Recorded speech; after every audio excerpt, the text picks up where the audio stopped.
Sivitas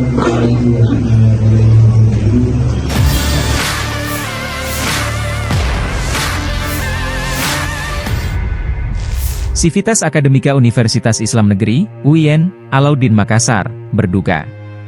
Salah satu dosennya, Dr. Rusdi Rashid berusia 52 tahun, meninggal dunia pada Kamis, 25 April 2024, pagi. Dosen Fakultas Tarbiyah dan Keguruan UIN ini meninggal dengan tenang di kediamannya, Komplek Perumahan Balda Sakinah, Bakung, Kelurahan Samata, Kecamatan Sombaopu, Goa.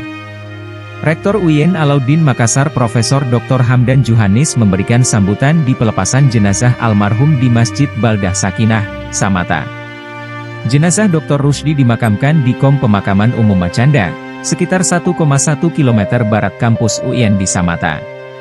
Sambutan pelepasan jenazah dihelat di depan keranda jenazah Kepala Pusat Pengembangan Bisnis, P2B, UIN Alauddin, dan sekitar 100 pelayat.